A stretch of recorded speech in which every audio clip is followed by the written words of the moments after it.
સ્નેહ બતાવવાનું છે. તો એની સાથે આપણે એનો જે મૂળ જોઈએ તો પ્રતિજ્ઞા યુગંધર નાટકની અંદર સ્લાઇડમાં જોઈએ તો વાસવદત્તા અને જે ઉદયન પ્રણય સંબંધે બંધાયા તેને માટે મૂળ જે કારણ છે તે ગોશ્વતી વીણા છે. તેનો ઉલ્લેખ આપણે નાટકની અંદર અને સ્લાઇડની અંદર પણ જોઈ શકીએ છીએ. 5મા અંકમાં એ રાજા ઉદયન એને યાદ કરે છે કે હું આજે પણ એને યાદ કરું છું. કઈ તો કે એ મારા તરફ જોયા કરતી, નિહાળ્યા કરતી અને એના હાથમાંથી દંડ સરી જતો તો પણ એને ધ્યાન રહેતું નહીં. અને આવી વાસવદત્તા એના પ્રેમમાં એટલી મગ્ન થઈ ગઈ એણે પોતાના સ્વજનોને પણ ત્યજી દીધા હતા. અને એ યાદ કરે છે કે મારી છાતી ઉપર એ સ્નેહથી આંસુ સારતી હતી અને તેને કારણે રાજા ઉદયને પોતાનું રાજ્ય ગુમાવ્યું પણ ખરું. અને એ રાજ્ય ગુમાવ્યું એમાં એ કારણભૂત થઈ અને વળી પાછું એ રાજ્યની પુનઃપ્રાપ્તિને માટે વળી પાછી એ જ કારણભૂત બનવાની છે. તો આ વાસવદત્તા જે છે એ સદૈવ રાજા ઉદયનને માટે ચિંતિત છે. તેની સ્લાઇડ આપણે જોઈ શકીએ છીએ. તો વાસવદત્તા કઈ રીતે ચિંતિત છે? તો પહેલી વાત તો એ આવે છે કે પહેલા અંકની અંદર જ્યારે વાસવદત્તા એ પેલા બ્રહ્મચારી પાસેથી સાંભળે છે, શું સાંભળે છે કે રાજા ઉદયન જ્યારે લાવણકમાં આ ઘટનાથી પરિચિત થાય છે ત્યારે એ પોતે આ વસ્તુ વિચારે છે કે આ હવે તો એની જે કામના છે તે પૂરી થાવ, આ બાબત નોંધનીય છે. અને આ એટલો બધો પ્રેમ છે એને કે એ પોતે યોજનાથી અજાણ છે અને કદાચ યોગેન્દ્રને એ પણ શંકા ખરી કે કદાચ એ ન પણ જોડાય. તથાપિ પોતાના સ્વામીના અભ્યુદયને માટે એ પોતે યોગેન્દ્ર સાથે જોડાઈ જાય છે. હવે એ યોજનાની ખબર નથી તેવી રીતે આપણને ક્યાંથી ખબર પડે કે વાસવદત્તાને જ્યારે યોગેન્દ્રને થાપણ તરીકે મૂકે છે ત્યારે એ વાસવદત્તા કહે છે કે ઇહમ આમ નિક્ષેપતું કામ અહીંયા મને મૂકવા માગે છે. એટલે એ પણ ખબર નથી કે મારે થાપણ તરીકે અહીંયા રહેવાનું છે. બીજું એ પણ ખરું કે જ્યારે ચેટી એમ કહે છે કે પદ્માવતી તો પદ્ધતના રાજાને ઉચ્ચતી નથી, એ તો હવે આ જે પહેલી વાત આવી ગઈ કે ઉજ્જૈનના રાજાને માટે માંગવું કરે છે ત્યારે વાસવદત્તાને એ પણ ખબર નથી કે એ પોતાની સપત્ની થવાની છે. એ તો પોતાની ભાભી તરીકે જ જોઈ લે છે ને એ સાચા આત્મયદાની સંવૃત્તા આ તો મારી પોતાની થઈ ગઈ. એટલે યોગેન્દ્રને એ વાત પણ ન જણાવી હોય કે રાજા ઉદયનના બીજા લગ્ન પદ્માવતી જોડે થવાના છે. અને એની પ્રતીતિ આપણને પાછી બીજા અંકમાં પણ થાય છે કે જ્યારે વાસવદત્તા એને ટીકીને જુએ છે ત્યારે પણ પદ્માવતી કહે છે કે મને હવે ટીખળ કરીશ નહીં. ત્યારે વાસવદત્તા ભવિષ્યના મહાશયના પુત્રવધુ તરીકે એને સંબોધી દે છે. એટલે આટલી બાબત પરથી આપણે જાણી શકીએ છીએ કે વાસવદત્તાને પૂરતી યોજનાની જાણ નથી અને વાસવદત્તા ઉદયન પ્રત્યે કેટલી ચિંતિત છે તેની પણ આપણે વાત જોઈ લઈએ. તો તેની આ જે કંદુક ક્રીડાનું જે દ્રશ્ય છે તે આ રીતે ભાવકો નિહાળી શકે છે. ઉદયનને અતિ સ્નેહ કરતી વાસવદત્તા ઉદયન વિશે સદૈવ ચિંતિત છે. તેની પ્રતીતિ આપણને પહેલા અંકથી થાય છે. જેમ કે જ્યારે બ્રહ્મચારી આખો પ્રસંગ કહે છે લાવણ ઘટનાનો અને રાજા ઉદયન એટલો વિલાપ કર્યો ત્યારે વાસવદત્તા કહે છે સકામ ઇદાની માર્ય યોગેન્દ્રાયણનું ભવ હતું કે હવે તો કામના પૂરી થાવ. અહીં વાસવદત્તા જાણે યોગેન્દ્ર પર પોતાનો ગુસ્સો વ્યક્ત કરે છે. એ જ રીતે જ્યારે ધાત્રીએ એમ કહી દીધું કે ભતુદારી કે દત્તાસી એ તો અપાઈ ગયા. કોને અપાઈ ગયા? તો વત્સરાજ ઉદયનને. ત્યારે પહેલો સવાલ તો એ પૂછે કે તે રાજા કુશળ તો છે ને? ભલે પોતાનો પતિ પારકો થઈ જવા રહ્યો છે તેમ છતાં પણ પોતાની જે પતિ પ્રત્યેની જે ભાવના છે એમાં ઓટ આવતી નથી. વાસવદત્તા જ્યારે ચોથા અંકની અંદર પણ જ્યારે એ લોકો મધ્વિદત્તા મંડપમાં ઘેરાઈ ગયા છે ત્યારે પણ એ દૂરથી નિહાળી લે છે અને એ દિષ્ટયા પ્રકૃતિસ્થ શરીર આર્યપુત્ર હવે પ્રકૃતિથી એ સાજા નરવા છે ત્યારે તો એની આંખમાં હર્ષના આંસુ પણ આવી જાય છે. એ જ રીતે પદ્માવતી કહે છે જ્યારે રાજા ઉદયને વાસવદત્તાની યાદ આવી ગઈ અને આંખમાં આંસુ આવી ગયા ચોથા અંકની અંદર વિદુષકના પ્રશ્નોથી ત્યારે વાસવદત્તાને પદ્માવતી કહે છે કે ચાલો આપણે અહીંથી નીકળી જઈએ. ત્યારે વાસવદત્તા કહે છે કે ના ઉત્કંઠિત એવા ભરતાને અહીંથી મૂકીને જવું યોગ્ય નથી, હું જ જાઉં છું. અહીં પણ વાસવદત્તા ઉદયનની કાળજી લે છે અને પદ્માવતીને ત્યાં રાજા ઉદયનની કાળજી લેવા માટે મૂકી દે છે. એ જ રીતે જોઈએ તો 5મા અંકમાં સ્વપ્ન દ્રશ્યમાં જ્યારે પદ્માવતી શીર્ષવેદનાથી પીડાય છે એવી ખબર વાસવદત્તાને પડે છે ત્યારે વાસવદત્તા હાંફળી ત્યાં જઈને જુએ છે ત્યારે તો એને ખબર નથી કે આ રાજા સૂતો છે. એને તો એ જ ખ્યાલ છે કે પદ્માવતી છે. પરંતુ જ્યારે એને ખબર પડે છે કે આ તો સ્વપ્નમાં બોલે છે રાજા ત્યારે હું થોડીક વાર અહીં કોઈ નથી તો હું અહીં થોડીક વાર બેસું. તો હવે આપણે અહીંયા નૈનાબેન ક્રમિક વિકાસ જોઈ શકીએ. તો પહેલાં એમણે સાંભળ્યું કે રાજા કુશળ તો છે ને, પછી દૂરથી નિહાળ્યા અને હવે નજીકથી નિહાળે છે. દ્રષ્ટિમ હૃદયમ ચ તોષયામી, હું મારી દ્રષ્ટિ અને હૃદયને સંતુષ્ટ કરી લઉં. અને વળી પાછી જ્યારે સ્વપ્ન દ્રશ્ય પૂરું થતાં વાસવદત્તાને જાણે આ દ્રશ્ય આપણે અહીંયા નિહાળી શકીએ. સ્વપ્ન દ્રશ્ય કંઈક આવું હોઈ શકે.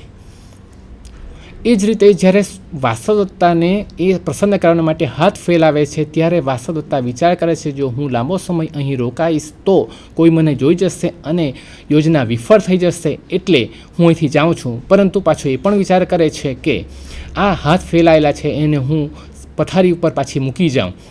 એટલે જે પેલી દૂરથી પહેલાં સાંભળ્યું હતું, પછી દૂરથી જોયા હતા, નજીકથી જોયા, હવે સ્પર્શ કરવાનો લોભ પણ એ ચૂકતી નથી. હવે અહીં ભાસ એ પણ ક્રમિક વિકાસ સાધ્યો છે. કંઈ કેટલાય દૂર ફેંકાયેલા એવા બે પ્રેમીઓને કેવી રીતે એ મેળાપ કરાવી દે છે તે બાબત આપણે અહીંયા નોંધી શકીએ છીએ. અજયભાઈ, આ જ વસ્તુ આપણને વાસવદત્તાની જેમ જ પદ્માવતીનું જ્યારે રાજા ઉદયન સાથે મિલન થવાનું છે અને રાજા ઉદયનની સાથે પ્રેમમાં પડવાની દિશામાં જઈ રહી છે ત્યારે પણ આ જ પ્રકારનો ક્રમિક વિકાસ બતાવ્યો છે. અને એટલું જ નહીં કે ભાસમાંથી જ પ્રેરણા લઈને કવિ કાલિદાસે માલવિકાગ્નિ મિત્રમ નાટકની અંદર આ બધી જ વસ્તુને ક્રમશઃ વિકસિત થતી બતાવી છે. એટલે ભાસનો ફાળો નાટ્યકાર તરીકે અને બાકીના જે નાટ્યકારોને પ્રેરણા આપવામાં છે એ ખૂબ અદ્વિતીય છે, એ આપણે સ્વીકારવું જોઈએ. ચોક્કસ. એ જ રીતે હવે જોઈએ તો રાજા ઉદયનને અત્યંત સ્નેહ કરતી એવી વાસવદત્તા એ પોતાનો અધિકાર ઉદયન પર જ રહે તે પણ એવું જ ઈચ્છે છે. તે પણ આપણે અહીંયા સ્લાઇડમાં જોઈ શકીએ છીએ. આ સ્વપ્ન દ્રશ્યનું આ જે પોતે હાથ મૂકીને નીકળી જાય છે. ઉદયન પ્રત્યે પોતાનો અધિકાર ઈચ્છતી એવી વાસવદત્તાની પ્રતિક્રિયા. તો કોઈ પણ સ્ત્રી ઉદયનને ચાહે કે બીજી કોઈ સ્ત્રી ઉદયન બીજી કોઈ સ્ત્રીને ચાહે તે વાસવદત્તા સાંખી શકાતું નથી. એટલે જ્યારે બીજા અંકની અંદર ધાત્રી જ્યારે કહે છે કે વત્સરાજ ઉદયનને અપાઈ ગયા, ત્યારે વાસવદત્તા સવાલ પૂછી લે છે, સ્વયં તેના વરિતા, શું તેણે જાતે જ માંગવું કર્યું કે? તો વાસવદત્તાની દ્રષ્ટિએ જો રાજા ઉદયને સ્વયં માંગવું કર્યું હોય તો પોતાના પ્રેમમાં એ ભાગ પડાવનારી થાય એવું વાસવદત્તા વિચારી લે છે. એ જ રીતે આગળ જોઈએ બીજી સ્લાઇડમાં તો કે ચેટી જ્યારે કહે છે કે પદ્માવતી અને ઉદયનના લગ્ન નક્કી થઈ ગયા અને તેને માટેનું કૌતુક મંગલ પણ આજે જ થવું જોઈએ એવું અમારી રાણીબા કહે છે, ત્યારે વાસવદત્તા સ્વગત પોતાનો બળાપો વ્યક્ત કરે છે. જેમ જેમ ઉતાવળ કરવામાં આવે છે તેમ તેમ મારા હૃદયમાં અંધકાર છવાય છે, કારણ કે પોતાનો પતિ એ પારકો થવા જઈ રહ્યો છે. એ કઈ ભારતીય આર્ય નારી સહી શકે? તેના સ્પંદનો લાગણીઓ વાસવદત્તાના ચિત્રમાં આપણને અંકિત થયેલી જોવા મળે છે. એ જ રીતે ત્રીજા અંકમાં જ્યારે પદ્માવતી અને ઉદયના લગ્નને માટેની કૌતુકમાળા ગૂંથી આપે છે વાસવદત્તા અને તે જાય છે ત્યારે ગતા એ શા તો ગઈ ત્યારે કહે છે, અહો અત્યાહિતમ, અરે ગજબ થઈ ગયો. આર્યપુત્રો અપી નામ પરકીય સમૃદ્ધ, આર્યપુત્ર પણ પારકા થઈ ગયા અને એનું દુઃખ એટલું બધું છે કે એ વિચારે છે કે હું સૈયામાં મારું દુઃખને હું હળવું કરું. યદી નિંદ્રા લેબે, જો કદાચ ઊંઘ આવે તો, પણ ઊંઘ શાય નહીં આવે. હવે એ જ રીતે જોઈએ તો કે વાસવદત્તા એ પણ વિચારે છે કે બીજી કોઈ સ્ત્રી રાજા ઉદયનને ચાહે તે પણ ચકાસી તો લે જ છે. ચોથા અંકની અંદર વાસવદત્તા સવાલ પૂછી લે છે કે તને પ્રિય ભરતા એ તને પ્રિય છે કે તારા સ્વામી? ત્યારે પદ્માવતી કહે છે, આર્ય ન જાનામી, પરંતુ આર્યપુત્ર વિના હું ઉત્કંઠિત થઈ જાઉં છું. ત્યારે વાસવદત્તા કહે છે, યમપી, આ પણ આમ જ બોલવા લાગી. અહીં વાસવદત્તાને પોતાનો પતિ પ્રત્યેનો અધિકાર કંઈક પદ્માવતી ઝૂંટવી લેતી હોય એવી પ્રતીતિ થયા વિના રહેતી નથી. એ જ રીતે આગળ જોઈએ તો અહીંયા બીજી સ્ત્રી રાજા ઉદયનને ચાહે તેની ચકાસણી તો કરી લીધી, પરંતુ રાજા ઉદયન પણ બીજી સ્ત્રીને ચાહે કે તેની ચકાસણી પણ પદ્માવતી દ્વારા એ કરી લે છે. જ્યારે ચેટી પદ્માવતીને પૂછે છે કે તમે એમ કહો રાજાને કે મને વીણા શીખવી છે, ત્યારે પદ્માવતી કહે છે કે મેં કીધું હતું ને. ત્યારે વાસવદત્તા તરત જ પૂછી લે તેણે શું કહ્યું? એટલે વાસવદત્તા શંકિત છે કદાચ શીખવી તો ન દીધી હોય ને વીણા, અને જો શીખવી દીધી હોય તો પોતાના પ્રત્યેનો એ ભાવ ભૂલી ગયો છે અને પદ્માવતી તરફ ઢળ્યો છે એવું વાસવદત્તા માની લે. એ જ રીતે અંક 5ની અંદર સ્વપ્ન દ્રશ્યમાં વાસવદત્તાને જાણે પ્રસન્ન કરતો હોય એ રીતે રાજા વિવિધ સવાલો પૂછે છે અને એમાં શું તું અત્યારે વિરચિકાને યાદ કરે છે? ત્યારે વાસવદત્તા કહે છે, સરોસમ. અહીં પણ વિરચિકા કે અહીં વાસવદત્તાનો ગુસ્સો પણ વ્યાજબી જ છે. એ જ રીતે વાસવદત્તા હાજર જવાબી અને ચતુર પણ છે. તો વાસવદત્તાના વિવિધ પાસાઓ છે વ્યક્તિત્વના, તેમાં જીવંતના આણનારું જે તત્વ છે તે હાજર જવાબીપણું છે. અહીં પણ રાજા ઉદયન પ્રત્યેનો અપાર સ્નેહ જ છે. તો જ્યારે ચેટી શંકા વ્યક્ત કરે છે કે રાજા ઉદયનને પદ્માવતીએ ચાહ્યા છે અને એને માટે એની સાથે લગ્ન કરવાની છે, ત્યારે ચેટી શંકા વ્યક્ત કરે છે કે કદાચ રાજા કદ્રુપા હોય તો વાસવદત્તા તરત જ બોલાઈ જાય છે, નહીં દર્શની એવ. તો વાસવદત્તાએ તો ચેટીની દ્વિધા તો દૂર કરી દીધી, પરંતુ સ્વયં વાસવદત્તા દ્વિધામાં આવી ગઈ, કારણ કે વાસવદત્તા કઈ રીતે જાણે? પદ્માવતી પણ ચતુર છે એટલે પૂછી જ લે છે, આર્ય કથમ તોમ જાનાસી. એટલે વાસવદત્તા પાછી ચતુર છે તો કે હલા એવમ ઉજ્જૈન જનો મંત્ર હતી. આમ તો ઉજ્જૈનના લોકો કહે છે, અને પદ્માવતી આ વાત માની પણ લેશે, કારણ કે વાસવદત્તાએ અવંતિકાનો વેશ ધારણ કરેલો છે. એ જ રીતે જ્યારે ધાત્રી એમ કહે છે કે ભર્તુદારી કે દત્તાસી, એ તો અપાઈ ગયા વત્સરાજ ઉદયનને, ત્યારે વાસવદત્તા કહે છે ગજબ થઈ ગયો. એટલે ધાત્રી કહે છે એમાં શાનો ગજબ થઈ ગયો? તો વાસવદત્તા એ ભૂલ તો થઈ ગઈ, કારણ કે પોતાનો પતિ એ પારકો થઈ ગયો, એ વાસવદત્તા સાંખી ન શકે. એટલે કહે છે ન ખલું કે આમ તો કંઈ નહીં, પરંતુ અત્યારે આટલો સંતાપ કરતા હતા અને ઉદાસીન થઈ ગયા. તેની ઘટના આપણને પહેલા અંકની અંદર જોયું તો લાવણ્યકની ઘટના બ્રહ્મચારી જણાવી હતી, અને વાસવદત્તાની સાથે ભાવક વર્ગને પણ આ વાત ખટકે તો ખરી જ કે અત્યારે આટલો બધો સંતાપ કર્યો ને હવે ઉદાસીન થઈ ગયા. પરંતુ ભાસ એ પણ કાળજી લે છે કે ધાત્રીના મુખે એ પણ એનો ખુલાસો અપાવી દે છે કે મહાપુરુષોનું હૃદયો હોય છે ને એ આગમોને એ શાસ્ત્રોને માન આપનારા હોય, તેથી સરળતા સ્વીકારી લે છે અને પોતે સ્વસ્થ બની જતા હોય છે. એ જ રીતે ત્રીજા અંકની અંદર જ્યારે રાજા ઉદયનના લગ્ન પદ્માવતી જોડે થવાના છે ત્યારે કૌતુકમાલા ગૂંથવાને માટે ચેટી વાસવદત્તા પાસે આવે છે. ત્યારે કહે છે કે હલા ભણ કિમ દર્શનીય, તે રાજા દેખાવડા છે ને?